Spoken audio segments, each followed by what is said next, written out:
The Mets couldn't complete the sweep against the Marlins in Sunday's loss to end the series. That loss put them at 3-3 on the homestead.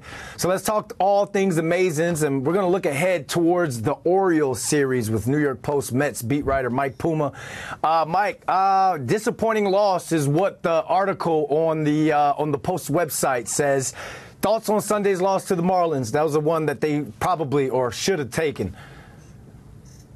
Yeah, it's one they should have taken, and it just looms a little bit bigger because of the fact they're starting a difficult stretch of the schedule here with 10 games against Baltimore and San Diego, Arizona.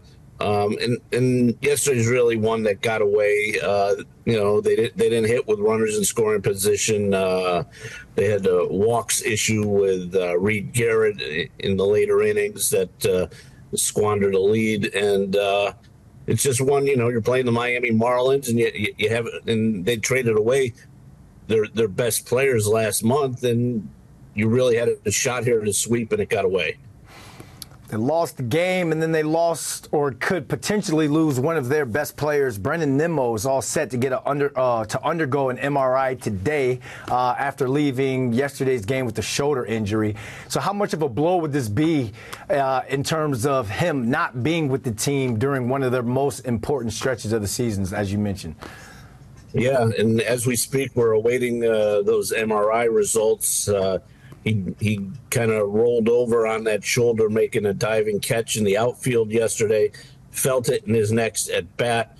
So this is something here where, they have the outfield depth where I think they can survive Nimmo for a short stretch. If you're only talking about 2 weeks on the injured list, ideally you don't lose them for more than a game or two here. But if this is something long-term, it could be a big blow to this lineup because even though Nimmo has slumped here in the second half, he had shown signs these last couple of games of coming around.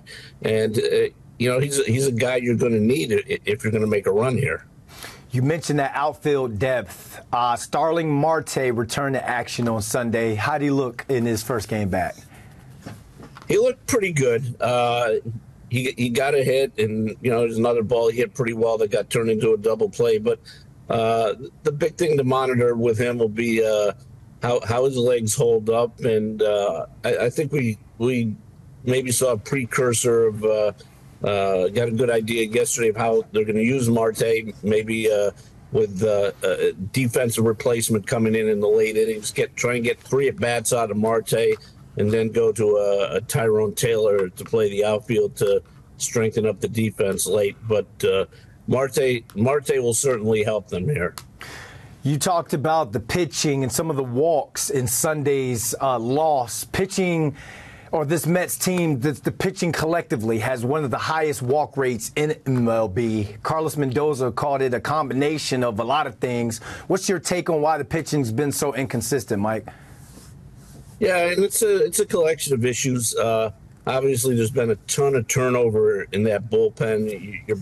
They've brought in a lot of guys there that feeds into it. But within the starting rotation, other than Severino, you don't have guys with what you would call great stuff. So they're relying on hitters. Largely chasing, and when the hitters lay off and the pitches in the strike zone, you're going to get those walks. So it's been a problem throughout. It started in April, we saw it, and it's carried on right here through the season. All right, this team is 7-9 to start the month of August, and the next 3 series come against teams that are already in playoff contention or position. The Orioles series starts tonight, then they go out west and they play the Padres and the Diamondbacks. How big is this series against Baltimore before they head out west? Give us your thoughts and keys to this old series. Well, you're playing at home, and you want to win the series here. And I think tonight's big, other than the obvious fact that it's the first game, and if you lose it, then you gotta win the next 2 to win the series. But the way I look at it is, you got Baltimore's got the lefty going tonight, not very good starting pitcher. This is the Mets, might be the Mets' best chance to get one here. But yeah, you want to win 2 out of 3 here, and then you play the teams you're battling for the wild card with the Padres and the Diamondbacks, and then at the end of the road trip they go to Chicago, and we all know what an epically bad season the White Sox are having. So, you can set the tone right here by winning 2 out of 3. Yeah, everybody in the city are Mets fans for this series, especially Yankees fans. So, Mike, safe travels to the stadium, and thanks for hopping on with us. All right, thank you.